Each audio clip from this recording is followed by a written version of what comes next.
Bonjour, je suis très heureuse d'être ici parmi vous cet après-midi. Je remercie la Fondation Neurodis de m'avoir proposé de vous faire une conférence sur les rythmes biologiques et les rythmes professionnels. Je suis le docteur Peter de Rex, je suis neurologue et je travaille dans le service du sommeil des Hospices civils de Lyon.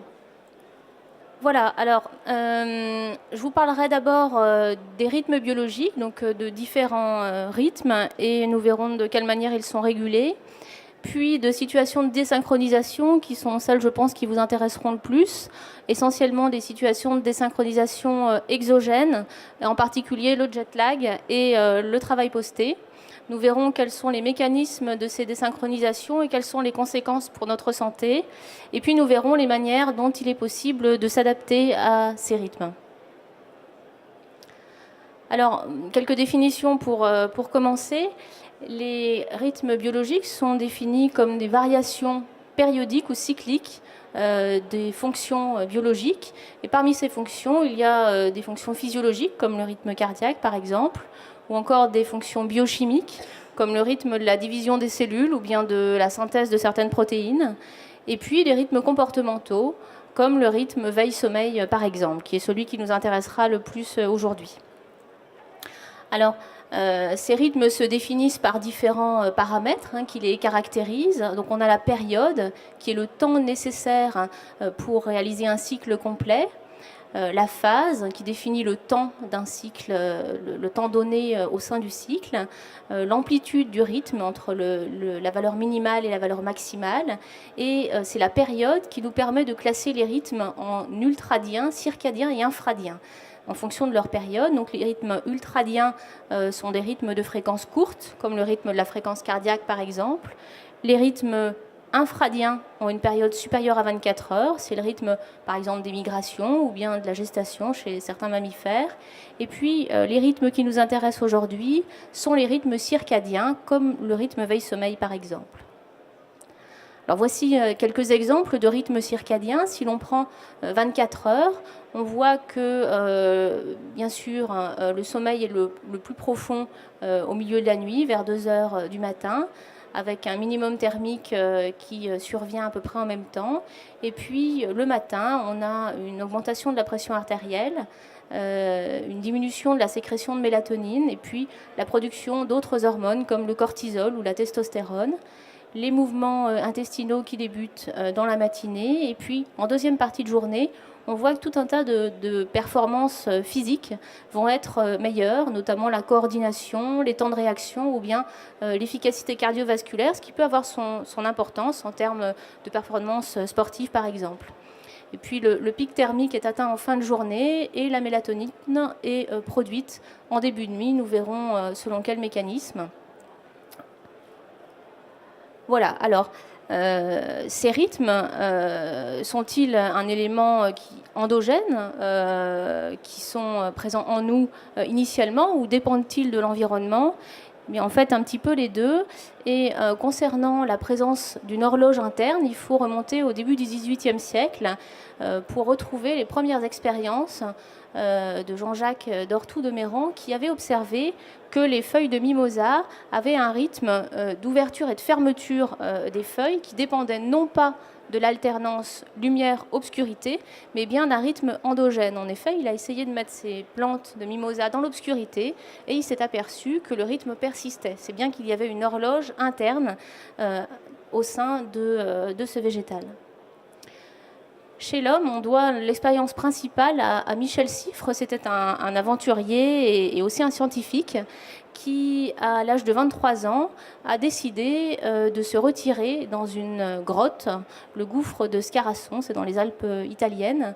C'est une grotte située à plus de 100 mètres sous terre, donc dans l'obscurité totale, avec des conditions extrêmement difficiles, un degré d'humidité très important. Et donc, Michel Siffre n'avait aucune donnée sur l'alternance lumière-obscurité. Et tous les jours, il transmettait à la surface le moment auquel il se couchait et le moment auquel il se levait.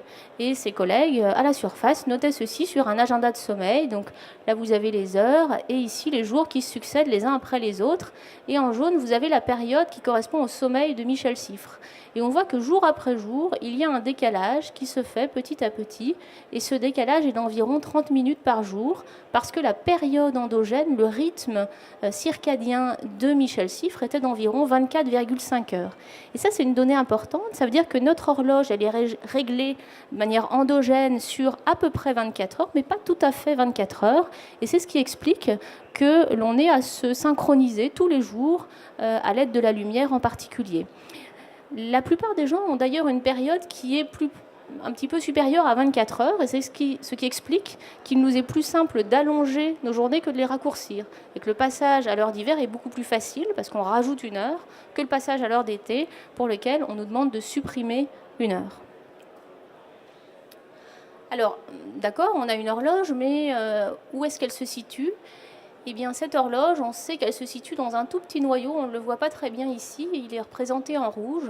Ça représente 10 000 à 20 000 neurones, donc c'est très très peu hein, à l'échelle du cerveau. Mais ces neurones ont une capacité très particulière d'avoir un rythme endogène. Si on prend un noyau suprachiasmatique et qu'on le met en culture, on va voir que les neurones vont décharger de manière rythmique selon un rythme de 24 heures, qui vont produire des protéines et des hormones selon un rythme de 24 heures. Si l'on retire ce noyau chez une souris, elle n'aura plus de rythme endogène. Si l'on prend le noyau suprachiasmatique d'une souris A et qu'on le met chez une souris B, eh bien la souris B aura le rythme de la souris A. Donc c'est vraiment ce noyau qui constitue l'horloge principale.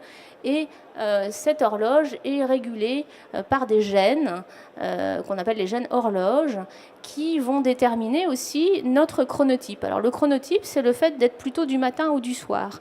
Et parmi ces gènes, il y en a un qui s'appelle PER, et en particulier PER3, et on sait que certains polymorphismes, c'est-à-dire certaines versions de ces gènes qui sont présentes dans la population générale, vont faire que certains sujets seront plutôt du soir, c'est-à-dire qu'ils auront plutôt tendance naturellement à se coucher tard et à se lever tard.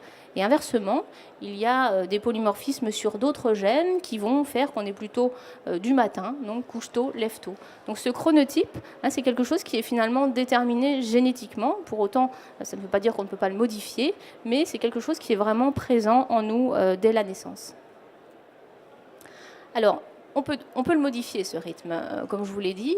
Et ce qui va permettre de se synchroniser sur 24 heures exactement, puisque je vous ai dit que le rythme endogène n'était pas tout à fait de 24 heures, eh bien, c'est l'exposition à la lumière. Alors, la circuiterie neuronale qui permet de nous réguler sur 24 heures dépend en fait de petits récepteurs qui sont situés au niveau de la rétine et qui ont pour rôle non pas de traiter l'information visuelle, mais de traiter l'information concernant la luminosité. Et lorsque le sujet s'expose à la lumière, eh bien cette information est transmise à notre fameux noyau suprachiasmatique qui lui-même va informer la glande pinéale qu'il est l'heure de produire la mélatonine. Et donc en fin de journée, quand l'obscurité se fait, eh bien, la mélatonine est produite pour atteindre un pic vers 2-3 heures du matin et décroître ensuite en début de matinée. Et c'est ce rythme de production de mélatonine qui correspond aussi au rythme de notre minimum thermique qui va donner notre rythme de vigilance, laquelle va être minimale en milieu de nuit et maximale en milieu d'après-midi. Alors, le rythme de la mélatonine n'est pas le seul à être régulé par le noyau suprachiasmatique. D'autres rythmes, comme celui de la production de cortisol, ou bien le rythme de la température ou de la prise alimentaire, sont également régulés par ce noyau suprachiasmatique. Alors, quelques mots sur la mélatonine, qui est une hormone dont vous avez sans doute entendu parler. C'est une hormone qui est dérivée de la sérotonine et qui a donc comme rôle principal d'être un synchroniseur.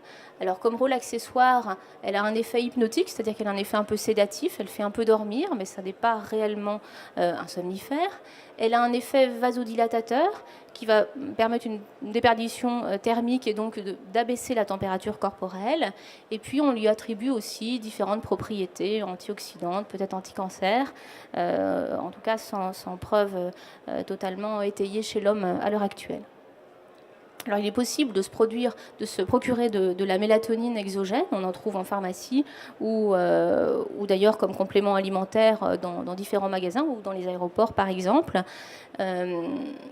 Cette mélatonine est habituellement proposée comme un hypnotique d'ailleurs, mais on peut l'utiliser pour réguler nos rythmes et notamment dans le jet lag, je vous en reparlerai. Alors en pratique, quel est l'effet de la lumière sur nos rythmes?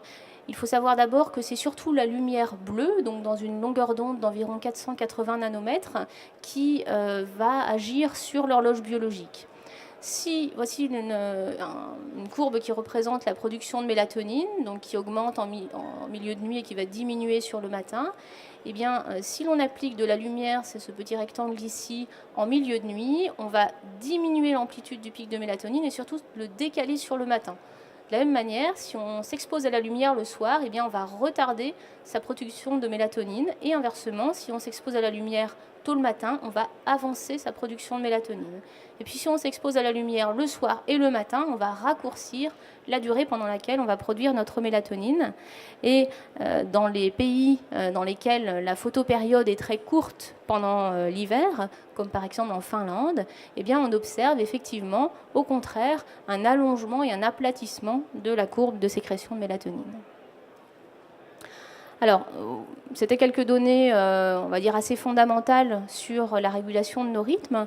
Et je vais en venir maintenant aux situations qui vous intéressent peut-être de manière plus personnelle, qui sont des situations de désynchronisation, c'est-à-dire d'écart entre nos rythmes biologiques naturels et les rythmes qui nous sont imposés, qu'il s'agisse de rythmes sociaux ou professionnels. On peut se trouver dans des situations où le rythme veille-sommeil n'est plus en phase avec l'alternance jour-nuit. Alors, il y a des situations où cela se produit de manière pathologique, ce sont des maladies au cours desquelles les sujets peuvent avoir un retard de phase ou une avance de phase, ou encore une période qui n'est pas de 24 ou 24,5 heures, mais qui peut être beaucoup plus longue, de 26 heures ou plus, avec ce qu'on appelle des rythmes hypernictémoraux et des sujets qui sont en incapacité de se synchroniser de manière quotidienne. Là, il s'agit de situations pathologiques, de patients qui viennent consulter pour ces problématiques. Le plus souvent, les causes de désynchronisation sont exogènes et concernent en particulier le jet lag et le travail posté. Alors, on va commencer avec le jet lag. Donc, le jet lag, c'est un syndrome de désynchronisation lié au franchissement rapide de plusieurs fuseaux horaires. Donc c'est une maladie récente qui est issue du fait qu'il existe des vols transméridiens rapides. Et on se trouve dans une situation où notre horloge biologique est réglée sur l'heure du pays d'origine et va devoir s'adapter à l'heure du pays de destination. Il y aura donc une désynchronisation entre ces deux rythmes. Et ce qui va compliquer les choses, c'est que cette désynchronisation va toucher tous nos rythmes. Pas que le rythme veille-sommeil, mais les rythmes de la production de certaines hormones, le rythme des fonctions digestives. Et tous ces rythmes ne vont pas se resynchroniser à la même vitesse. On va avoir donc des phénomènes de désynchronisation interne entre les rythmes. Alors voici un exemple. Si on a un Français, un Parisien qui, on va dire un Lyonnais ou un habitant de Villefranche qui va partir à New York, eh bien, quand il arrive à New York, il n'est que 18 heures, mais lui, son propre rythme lui dit qu'il est déjà minuit. Donc il a sommeil trop tôt. Il va lui falloir allonger sa journée, retarder sa phase, et ça, en général, ça se fait assez bien. En revanche, le New-Yorkais qui vient passer ses vacances en France va avoir beaucoup plus de difficultés parce que lui, quand il arrivera à Paris, il sera déjà minuit à l'heure de Paris, mais pour lui, il ne sera que 18 heures et il va devoir aller se coucher à une heure où son horloge lui dit que ça n'est pas encore l'heure. Et c'est dans cette situation-là qu'il lui faudra avancer la production de son cycle de production de mélatonine, et c'est ce qui va être beaucoup plus compliqué. Alors les conséquences physiques, hein, je pense que vous avez déjà tous expérimenté, c'est bien sûr une somnolence, une fatigue, une insomnie, des difficultés à obtenir le sommeil quand on le souhaite, parfois aussi des troubles cognitifs concernant la mémoire ou l'attention, la concentration, des troubles de l'humeur, des troubles digestifs. Et peut-être aussi, on en reparlera à propos du travail posté, un risque de cancer accru qui a été montré chez les hôtesses de l'air soumises au jet lag de manière répétée et prolongée. Alors, ce qui peut aggraver le jet lag, ce sont les conditions de voyage, donc la consommation d'alcool, la privation de sommeil avant le vol, l'immobilité prolongée durant le vol et puis les prises alimentaires excessives ou à des heures inappropriées. Alors que faire pour réduire les conséquences du jet lag? Alors vous pouvez choisir de voyager plus doucement. Si vous traversez l'Atlantique en bateau, vous mettez 6 jours, vous n'aurez pas de jet lag. Si vous devez voyager plus vite, il faut d'abord essayer d'éviter d'avoir une dette de sommeil avant de partir. Si vous voyagez la nuit, dormez dans l'avion. Et puis adapter d'emblée l'heure du pays de destination, bien sûr pour les horaires de coucher et de lever, mais aussi pour l'activité physique, la prise des repas et surtout l'exposition à la lumière. Alors, de manière naturelle, le recalage se fait en quelques jours. Il faut compter tout de même 1 jour par fuseau horaire pour un voyage vers l'ouest et 1 jour et demi pour un voyage vers l'est. Donc, c'est une resynchronisation qui est relativement lente. On peut essayer de l'accélérer. Alors, on ne voit pas très bien, mais globalement, en voyageant vers l'ouest, encore une fois, ce n'est pas la situation la plus problématique. On peut éventuellement prendre un peu de mélatonine en début de nuit si on a des difficultés à s'endormir. Le problème, il concerne surtout les voyageurs qui vont à l'est, quand il faut avancer l'horloge. Et là, on peut proposer de prendre de la mélatonine le jour du départ, à 22 heures si c'est l'heure du coucher habituel, moins n, où n est le nombre de fuseaux horaires. Donc, en gros, si vous voyagez vers l'est et que le décalage horaire est d'environ 6 heures, eh bien, vous prendrez de la mélatonine à 16 heures, juste avant de partir. Et une fois arrivé à destination, vous prendrez de la mélatonine au coucher vers 22 heures, 23 heures. Et cette prise de mélatonine devrait vous aider à vous resynchroniser plus vite. Alors la mélatonine, comment est-ce qu'on peut se la procurer? Comme je vous l'ai dit, elle est en vente en pharmacie, aussi comme complément alimentaire. Le problème, c'est que les sources de production ne sont pas toujours très bien contrôlées et qu'il est quand même préférable d'avoir une prescription médicale, d'autant plus qu'il y a des interactions entre la mélatonine et certains médicaments, notamment les anticoagulants. Alors, l'autre situation de désynchronisation exogène, c'est celle du travail posté, que vous connaissez bien, je pense. Donc, le travail à horaire atypique comporte le travail posté et le travail de nuit. Le travail posté concerne les travailleurs qui forment des équipes différentes qui se succèdent sur un même poste de travail. Et le travail de nuit est défini comme un travail entre 21 heures et 6 heures. Il faut savoir que le travail à horaire atypique a doublé au cours des 20 dernières années et que le travail de nuit concerne aujourd'hui 15% des salariés, donc c'est loin d'être une situation marginale. Alors pourquoi est-ce qu'on peut avoir recours au travail de nuit? Il faut savoir que ce recours doit être en théorie exceptionnel et toujours doit prendre en compte les impératifs de santé et de sécurité des travailleurs. Ceci dit, il y a certains domaines où la continuité de service exige que soit mis en place un travail de nuit, dans le secteur de soins ou de santé, de la sécurité, par exemple. Et puis, il s'agit d'une modalité d'organisation du travail pour rentabiliser certains équipements, par exemple. Alors en rouge, on ne voit rien du tout. Globalement, le problème du travail posté, c'est qu'on va demander au travailleur d'être vigilant au moment où il est justement dans son creux de vigilance au milieu de la nuit, et on va lui demander d'aller dormir pendant la journée au moment où son horloge lui dit qu'il est l'heure de se réveiller. Et donc la conséquence, ça va être en premier lieu une altération du sommeil sur le plan qualitatif et quantitatif, avec une somnolence qui va être plus marquée. Et sur le plan biologique, cela va correspondre à une diminution et un décalage de la production de mélatonine, mais également une altération de différentes fonctions biologiques, métaboliques ou les divisions cellulaires. On en reparlera un peu plus tard. Alors, quels sont les risques? Y a-t-il vraiment des risques avérés sur le plan sanitaire? Eh bien oui, effectivement, il y a un rapport de l'ANSES de cette année sur les risques sanitaires liés au travail de nuit. Et ces risques sont avérés sur l'altération du sommeil. Globalement, les travailleurs de nuit dorment 1 heure de moins, voire davantage par jour que les travailleurs à horaire conventionnel. Risque sur la somnolence et sur le syndrome métabolique, qui est l'association d'une obésité et d'un trouble du métabolisme glucidique ou lipidique, donc une hypertriglycéridémie ou une hypercholestérolémie par exemple.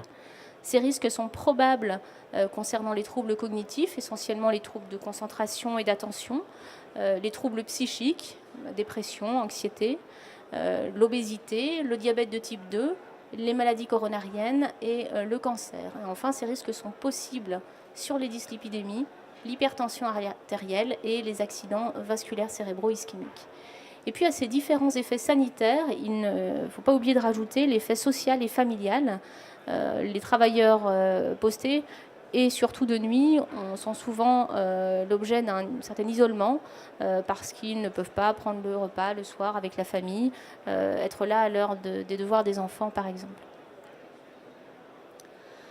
Alors un certain nombre de risques particuliers que je vais mettre en exergue. Et d'abord le risque d'accident. Donc comme je vous l'ai dit, les travailleurs postés dorment moins et ils cumulent donc la privation de sommeil et le fait de devoir être vigilant à une heure où leur organisme leur dit que ce n'est pas le moment d'être vigilant. Et donc la conséquence, c'est que le risque d'accident de la route est multiplié par 2 dans cette population.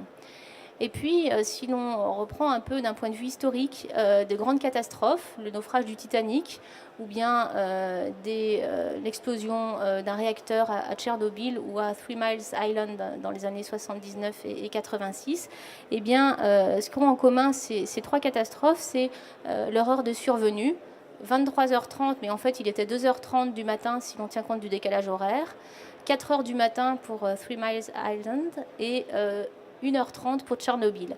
Et donc cette période, ça correspond à notre pic de mélatonine, donc l'heure où on est réellement le moins vigilant et où les erreurs sont les plus probables. Travail posté et risque métabolique. Alors pourquoi est-ce qu'on est à risque de développer un diabète ou une hypertension lorsqu'on travaille de nuit? Eh bien d'abord parce que les hormones ont un rythme de production. La nuit on produit la leptine qui est une hormone de satiété qui fait qu'on n'a pas faim normalement la nuit. Et la journée on produit la gréline qui fait qu'on a faim. Et donc on va se retrouver à avoir des productions hormonales qui seront désynchronisées avec l'heure de prise alimentaire réelle. Il y aura des modifications comportementales également, les heures de prise des repas qui seront irrégulières, le grignotage. On sait que le tabagisme est plus important aussi chez les travailleurs postés et qu'il y a une perturbation du système végétatif avec un système sympathique qui va être plus actif et va pouvoir faire le lit éventuellement d'une hypertension artérielle, ce qui explique le risque vasculaire. Le risque de cancer est lié à la dérégulation de l'expression des gènes impliqués dans la transformation des tissus en cancer. Je vous ai dit qu'il y avait un certain nombre de gènes qui avaient une régulation circadienne. Et là encore, l'expression de ces gènes va être perturbée par le travail posté.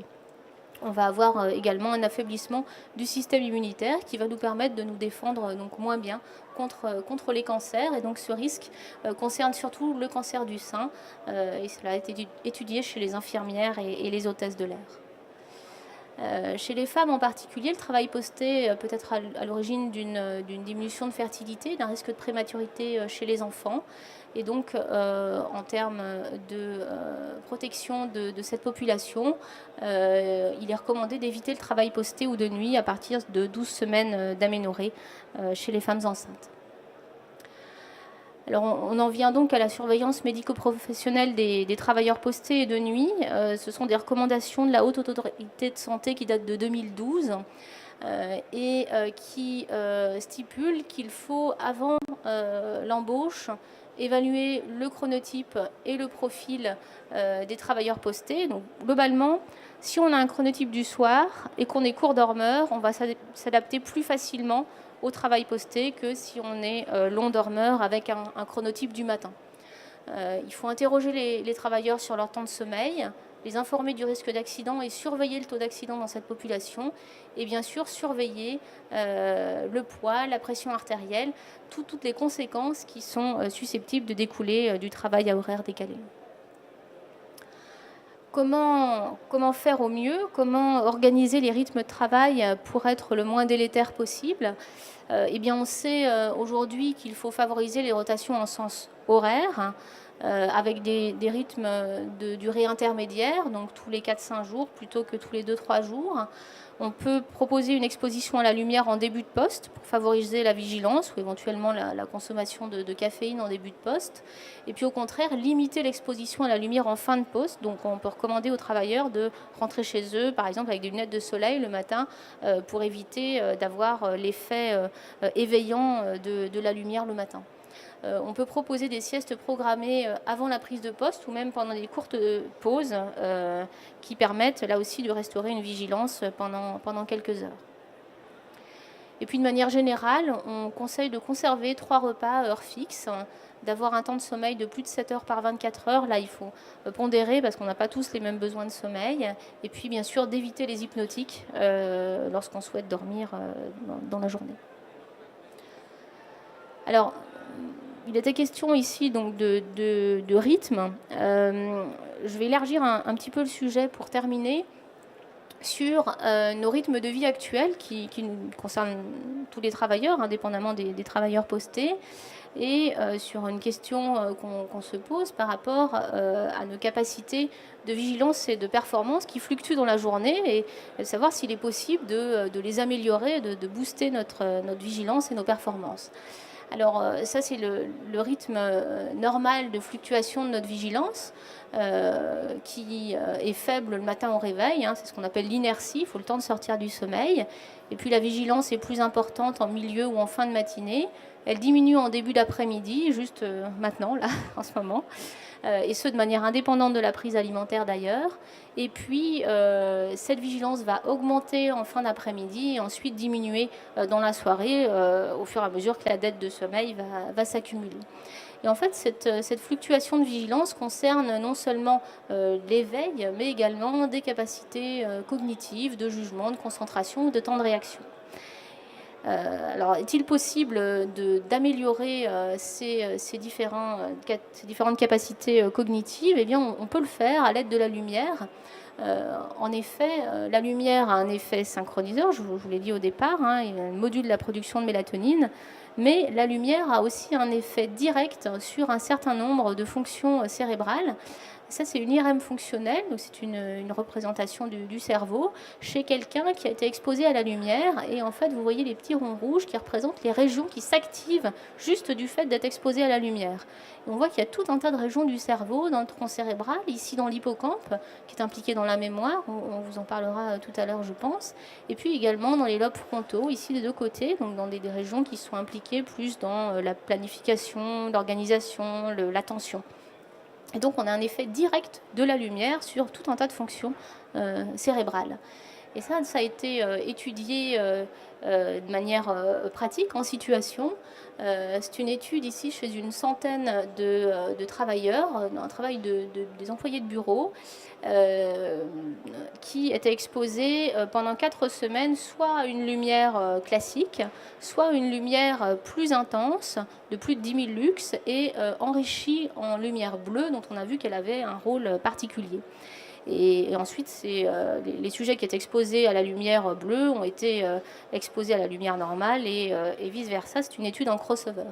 Et ce dont on s'est aperçu, c'est que les sujets qui étaient exposés à la lumière plus intense et enrichie en bleu avaient une meilleure vigilance, des meilleures performances, se sentaient moins fatigués et dormaient mieux la nuit.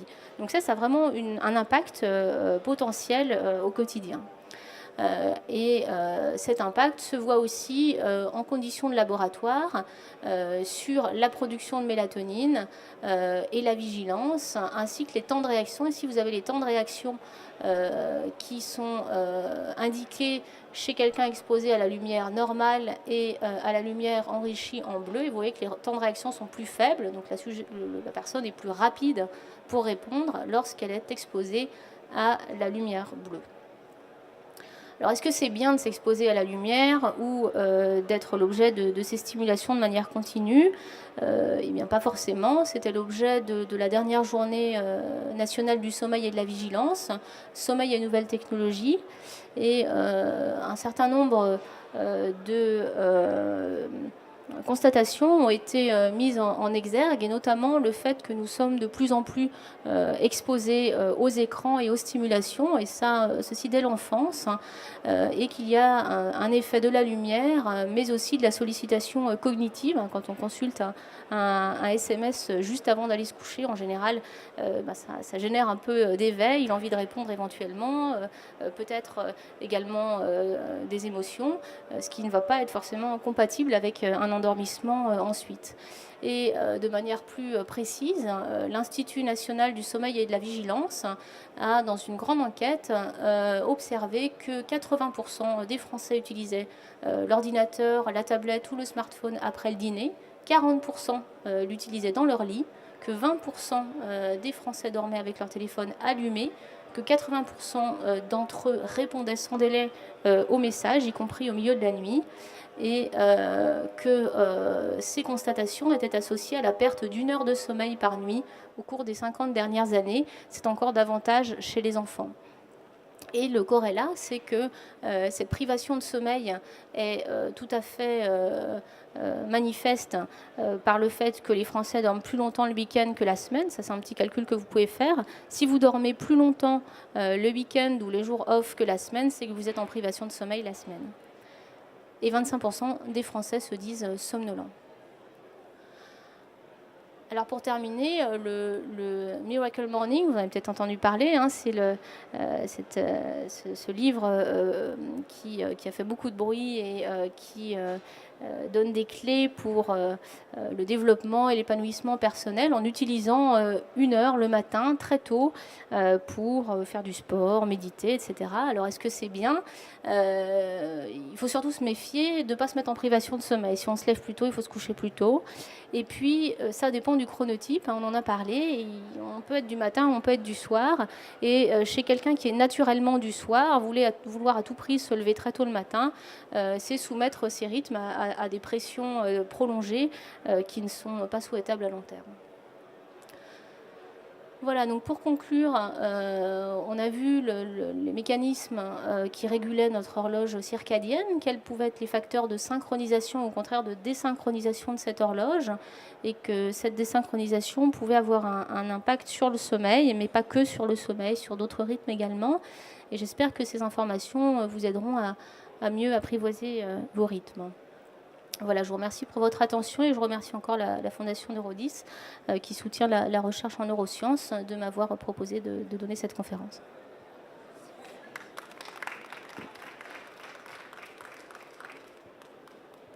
Je ne sais pas si certains d'entre vous ont des questions.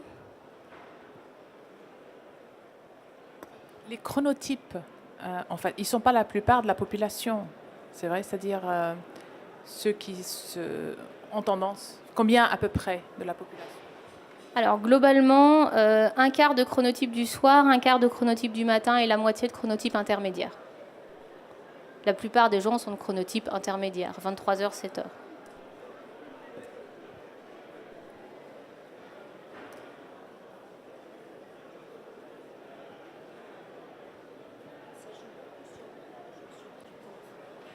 Je me suis rendu compte que ça donnait, sur le poids, ça jouait beaucoup, puisque moi je donne des conseils en nutrition au magasin.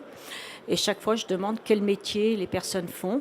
Et j'essaye de réguler automatiquement, si vous voulez, l'humeur et le poids et le sommeil. Hein, ça va avec. Vous voulez dire le travail posté? Oui. L'impact est effectivement très important et encore une fois multifactoriel parce qu'il y a des facteurs comportementaux qui peuvent être effectivement régulés par des conseils en termes de composition et d'heure des repas, mais il y a malheureusement aussi des facteurs métaboliques et notre organisme ne métabolise pas le glucose ou les lipides de la même manière en pleine nuit et la journée. Effectivement, le stress joue un rôle aussi, effectivement.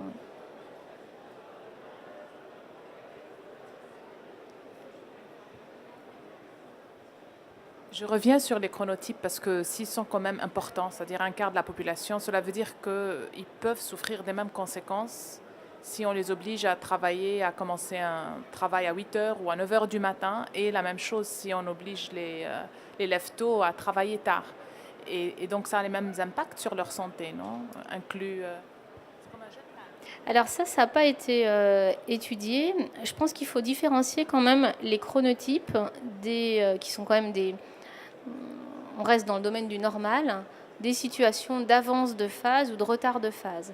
Un sujet en retard de phase, d'ailleurs en général ils arrivent à la consultation soit parce qu'ils sont somnolents la journée, parce qu'ils essayent de se lever tôt et du coup ils se mettent en privation des dernières heures de sommeil, soit pour une insomnie d'endormissement, parce qu'ils n'arrivent pas à s'endormir à l'heure à laquelle ils le souhaiteraient.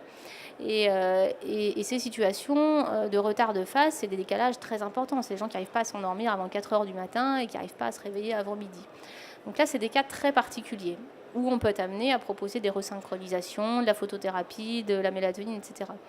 Après, pour les chronotypes, on en reste à des variables. C'est comme le fait d'être court dormeur ou long dormeur, mais qui restent dans la norme.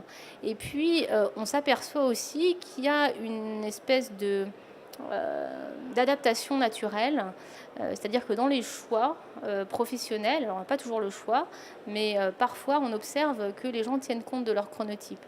Et même dans les situations extrêmes, moi j'avais un patient qui avait dû changer de travail. Il projetait des films dans un cinéma et dans le domaine du spectacle, bien sûr, on travaille tard le soir et donc il était en retard de phase, mais ça lui posait aucun problème. En fait, c'est pas une maladie en soi. La maladie, c'est le décalage avec les rythmes imposés. Et dès lors qu'il a dû effectivement se caler sur des horaires plus habituels, c'est là qu'il a commencé à être gêné. Donc, ce que je veux dire par là, c'est que globalement, on essaye en général, naturellement, on s'adapte à son chronotype.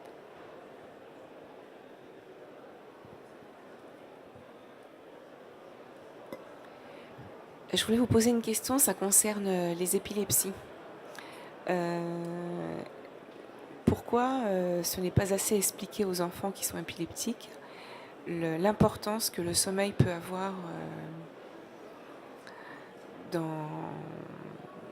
au cours de leur maladie et pourquoi il n'y aurait pas une information comme ça dans les écoles quand les enfants sont petits pour découvrir ce qu'on peut découvrir aujourd'hui avec vous par exemple en des termes plus simples mais voilà. Alors pour la première question concernant l'épilepsie, ça sort un petit peu du cadre aujourd'hui, mais par contre, il est vrai que ça a été montré que la privation de sommeil a un rôle aggravant reconnu dans la plupart des épilepsies. Il y a des épilepsies qui surviennent d'ailleurs pendant le sommeil, il y a des épilepsies qui surviennent la journée et surtout en cas de privation de sommeil. Après, en général, c'est l'épileptologue, le médecin qui suit les patients, qui est censé expliquer les facteurs favorisant des crises. Alors, il n'y a pas toujours des facteurs favorisant, c'est un petit peu le propre de la maladie épileptique, c'est que les crises surviennent sans prévenir, mais on sait qu'il y a effectivement des facteurs qui peuvent quand même favoriser la privation de sommeil, et l'un de ces facteurs, c'est vrai. Après, des informations plus générales sur les rythmes sont des questions qui ont été beaucoup travaillées au cours de la réforme des rythmes scolaires, avec toujours cette question de savoir à quel moment les enfants sont le plus vigilants dans la journée, comment tirer à profit de ces périodes en fait, de vigilance maximale, essayer de faire pratiquer les activités sportives en fin d'après-midi, quand on sait que sur le plan cardiovasculaire, on est le plus performant. Au contraire, les apprentissages c'est plutôt le matin vers 10-11 heures. Donc ça, c'est des choses qui sont connues. Et le but de la réforme des rythmes scolaires, c'était d'essayer de maintenir surtout un rythme quotidien régulier et d'éviter le décalage qui se fait dès lors que les enfants se couchent plus tard, le mardi soir s'ils n'ont pas école le mercredi, et le vendredi et samedi soir s'ils n'ont pas école le samedi et le dimanche. Après, bon, dans les faits, ça donne ce que ça donne, mais il y avait quand même une réflexion au départ sur cette problématique-là. Par contre, peut-être effectivement que l'importance de ces rythmes et du temps de sommeil n'est pas suffisamment expliquée dans les écoles, et notamment le rôle du sommeil. C'est tout un tas de questions que je n'ai pas abordées aussi, parce que c'était pas le sujet, mais le sommeil, c'est pas du temps perdu. Le sommeil a un rôle sur le plan cognitif, bien sûr, mais sur le plan de la régulation des émotions. On est beaucoup plus sensible, on réagit beaucoup plus quand on est en privation de sommeil.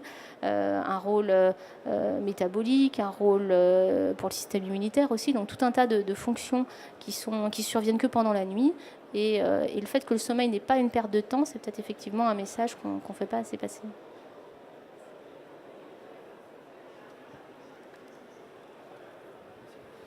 Pour revenir sur l'information, si on veut à un moment donné pousser, se concentrer sur notre métabolisme, etc., visiblement c'est un peu compliqué, savoir si on a un couche tôt, si on a un couche tard.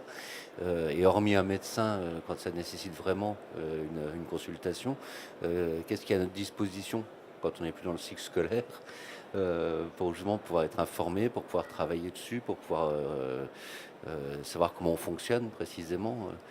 Et hormis les bouquins et les médecins, est-ce qu'il y a des associations, est-ce qu'il y a des conseils, des accompagnants, enfin, qu'est-ce qui existe pour s'informer? Personnel ou au travail? Personnel, par exemple. Alors déjà, vous avez tout un tas d'informations maintenant. Il y a quand même pas mal de livres qui ont été publiés dans ce domaine. Je cite de plusieurs reprises Bruno Claustra, qui est un médecin qui est maintenant retraité, qui travaillait aux HCL et qui a beaucoup travaillé sur la mélatonine et beaucoup publié dans ce domaine, avec des ouvrages, différents ouvrages, dont certains vraiment tout à fait accessibles. Après, je pense que pour les situations particulières du jet lag, je pense que ça vaut la peine quand même de consulter pour la prescription de mélatonine, être sûr de sa provenance, calculer l'heure de prise du traitement, etc., en fonction de son chronotype. Enfin, voilà, je pense que c'est une situation un peu particulière. Après, pour ce qui est du rythme au quotidien, je pense que les notions générales, elles peuvent se trouver assez facilement. Pour ce qui est du rythme au travail, là, je pense que le plus logique est de s'en référer au médecin du travail, qui, s'il le juge nécessaire, peut en parler à un médecin du sommeil. Et d'ailleurs, on fait des formations pour les médecins du travail et avec qui on est en relation par rapport à cette problématique-là, notamment dans des entreprises, entreprises des transports, par exemple, qui sont très concernées.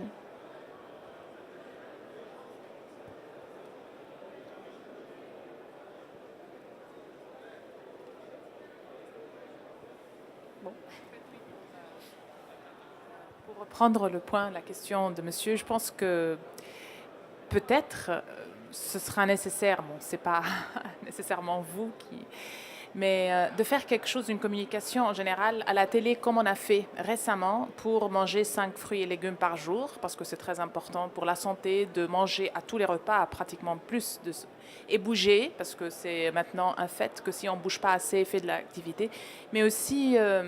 Bon, je ne sais pas si c'est complètement confirmé, mais les enfants qui ne dorment pas assez comme vous l'avez dit, à part les systèmes immunitaires, etc., mais ils n'arrivent pas à apprendre bien, ils ont des pertes de mémoire, c'est-à-dire ça peut avoir des conséquences très graves, aussi bien pour les médecins que pour les travailleurs, et aussi l'obésité.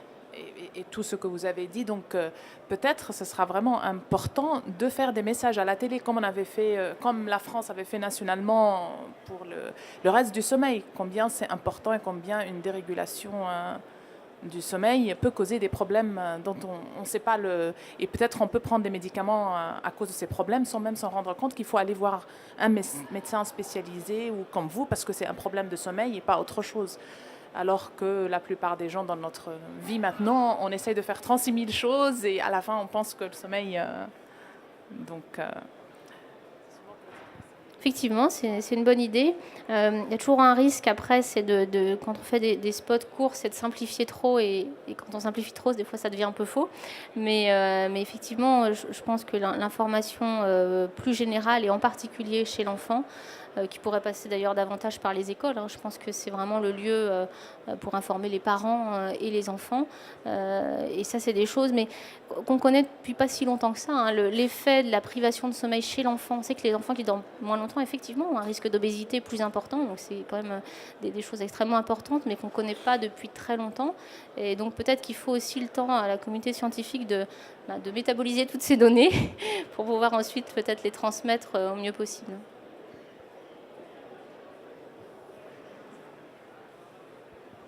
Il y a maintenant un effet nouveau, c'est que les gamins jouent très longtemps sur leur tablette. Et ça, c'est une interdiction. Il faut savoir que la mélatonine, elle commence à descendre à partir de 17 heures, à agir.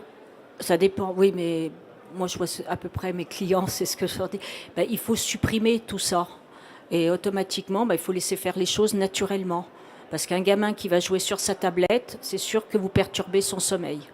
La lumière de la tablette.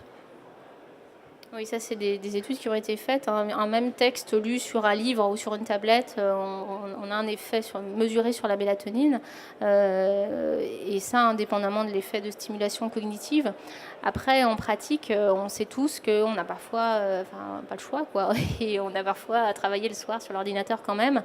Donc, ce qu'on peut faire quand même, c'est peut-être conseiller de se ménager au moins 1 heure entre la fin de l'utilisation des écrans et le sommeil. Et puis, on peut installer aussi, je vous ai dit que c'était la lumière bleue qui était la plus stimulante. Et il y a tout un tas de petits logiciels qui permettent de filtrer la lumière bleue. Ça donne un écran un peu jaunâtre, pas très, très joli, mais bon, ça peut permettre du coup d'avoir un effet moins important sur la sécrétion de mélatonine.